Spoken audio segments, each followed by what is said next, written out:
Fala galera, tudo bem com vocês? E aí, como é que vocês estão? Bora lá continuar a nossa leitura bíblica em um ano. Uau, hein? Glória a Deus, semana de número 34, quarto dia. Estamos no meio da semana de número 34 e hoje nós vamos ler Jó 33, Jó 34 e também 1 João capítulo 5. Vamos encerrar hoje o livro de 1 João. Especial esse livro, não é mesmo? Impressionante o amor de Deus por mim e por você. Espero que você seja edificado no dia de hoje, que você possa ser transformado pela palavra poderosa do nosso Deus. Pai, obrigado por mais um dia, obrigado, Deus, porque nós estamos na sua presença, Deus. Nós podemos entrar na sua presença com confiança pelo novo e vivo caminho que Jesus Cristo conquistou para nós, através do seu corpo, através da sua morte de cruz. Obrigado, Jesus, pelo seu sacrifício que nos dá acesso ao Pai. Tu és o caminho, a verdade e a vida, Jesus. Muito obrigado porque nós podemos andar pelo caminho, nós podemos viver na verdade e saber que temos a vida, não só a vida nesse tempo presente, mas a vida eterna com o Senhor. Obrigado, Jesus. Obrigado, Deus Pai. Obrigado, Espírito Santo. Nós te amamos, Espírito Santo. Dizemos e declaramos que dependemos do Senhor, que amamos o Senhor. Espírito Santo, Tu és o nosso Senhor. Tu és o nosso amado, Tu és aquele que nos fala, aquele que revela o coração do Pai a cada um de nós. E nós pedimos que o Senhor faça isso agora mesmo, enquanto lemos a Sua palavra. Revela o coração do Pai a cada um de nós. Que as nossas vidas sejam mudadas de uma maneira intensa no dia de hoje, enquanto lemos a Sua palavra para a glória do Senhor. Em nome de Jesus. Amém. Glória a Deus, glória a Deus. Vamos lá. Jó capítulo 33. Mas agora, Jó, escute as minhas palavras. Preste atenção a tudo o que vou dizer. Estou prestes a abrir a boca. Minhas palavras estão na ponta da língua. Minhas palavras procedem de um coração íntegro. Meus lábios falam com sinceridade o que eu sei. O Espírito de Deus me fez. O sopro do Todo-Poderoso me dá vida.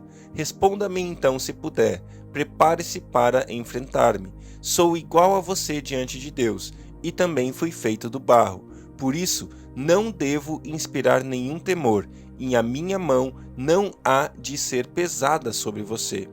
Mas você disse ao meu alcance, eu ouvi bem as palavras. Estou limpo e sem pecado, estou puro e sem culpa. Contudo, Deus procurou em mim motivos para inimizade. Ele me considera seu inimigo. Ele acorrenta os meus pés, vigia de perto todos os meus caminhos. Mas eu digo que você não está certo, porquanto Deus é maior do que o homem. Porque você se queixa a ele de que não responde às palavras dos homens? Pois a verdade é que Deus fala, ora de um modo, ora de outro, mesmo que o homem não o perceba.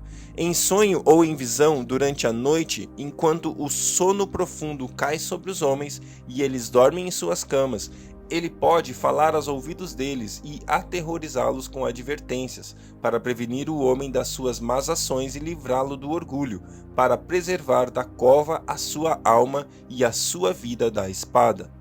Ou o homem pode ser castigado no leito de dor, com seus ossos em constante agonia, sendo levado a achar a comida repulsiva e a detestar na alma sua refeição preferida.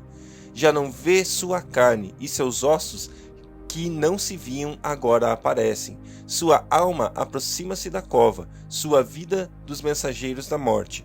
Havendo, porém, um anjo ao seu lado, como mediador entre mil, que diga ao homem o que é certo a seu respeito, para ser-lhe favorável e dizer: poupa-o de descer a cova, encontrei resgate para ele.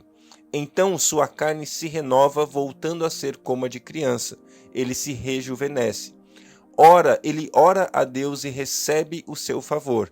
Vê o rosto de Deus e dá gritos de alegria. E Deus lhe restitui a condição de justo. Depois ele vem aos homens e diz: pequei e torci o que era certo, mas ele não me deu o que eu merecia. Ele resgatou a minha alma, impedindo-a de descer a cova, e viverei para desfrutar a luz.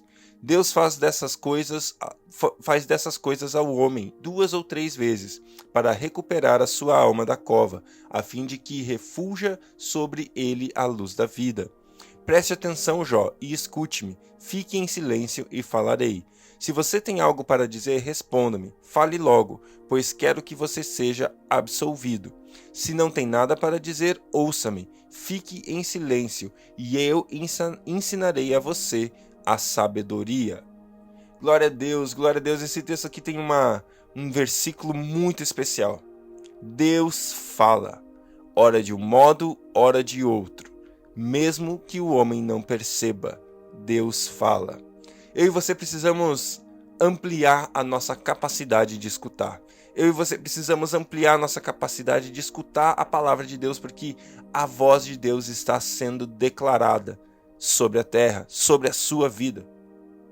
Se você parar e prestar atenção e ouvir a voz dele, ele está falando.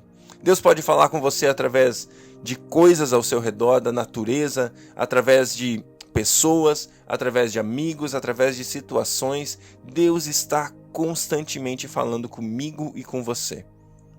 E eu e você, tudo o que precisamos fazer é aprender a ouvir, porque o fato é, Deus fala.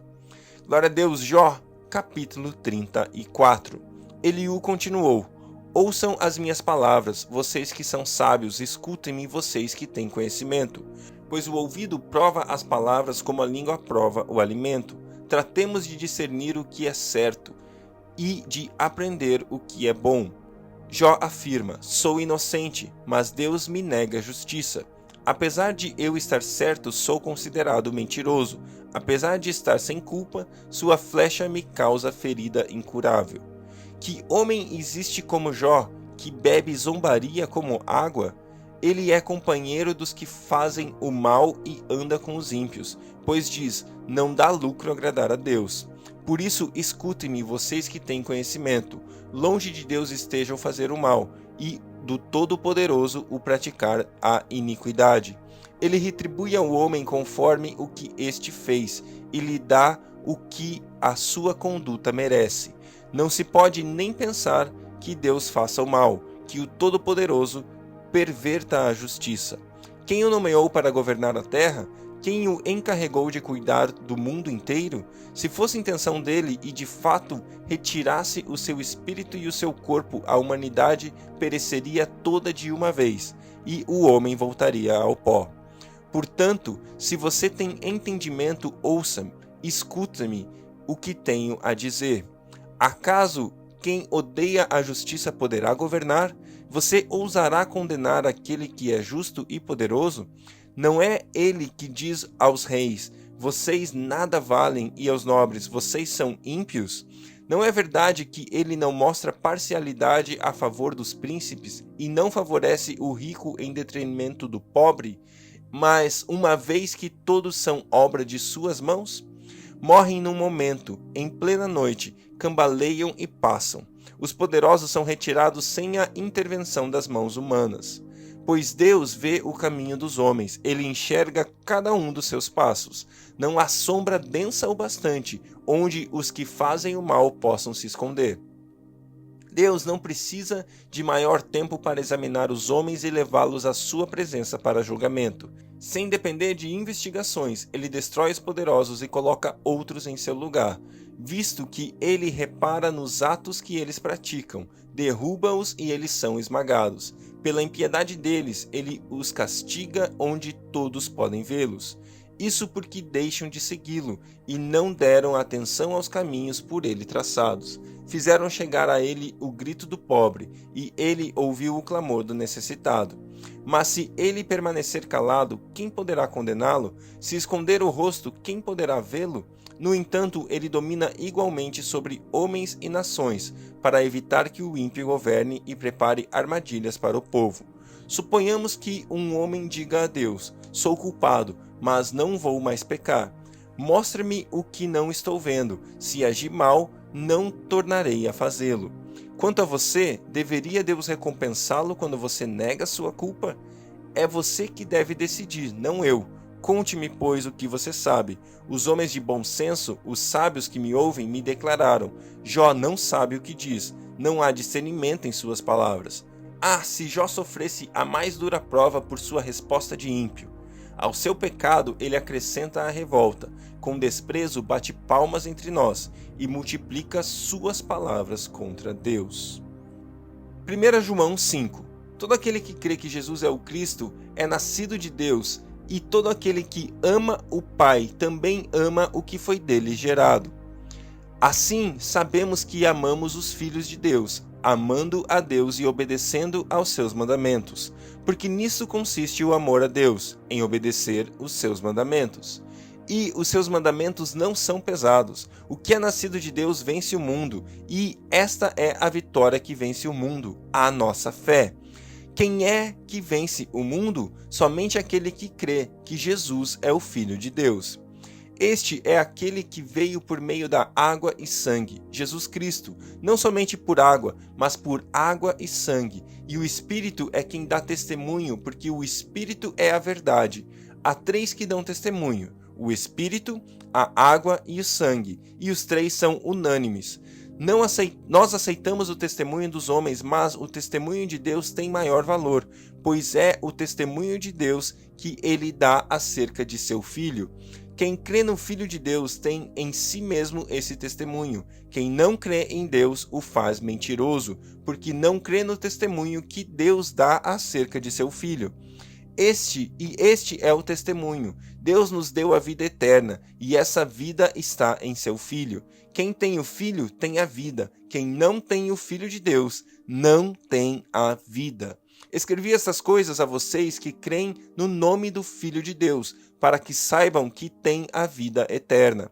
Esta é a confiança que temos ao nos aproximarmos de Deus. Se pedimos alguma coisa de acordo com a vontade de Deus, Ele nos ouvirá. E se sabemos que Ele nos ouve em tudo o que pedimos, sabemos que temos o que dele pedimos.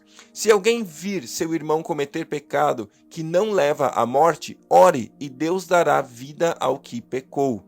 Refiro-me àquele cujo pecado não leva à morte. Há pecado que leva à morte. Não estou dizendo que não se deve orar por este. Toda injustiça é pecado, mas há pecado que não leva à morte.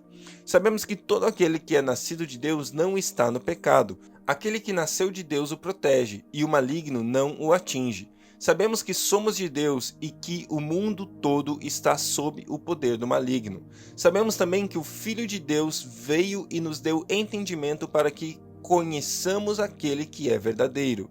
E nós estamos naquele que é verdadeiro, em seu Filho Jesus Cristo. Este é o verdadeiro Deus e a vida eterna. Filhinhos, guardem-se dos ídolos.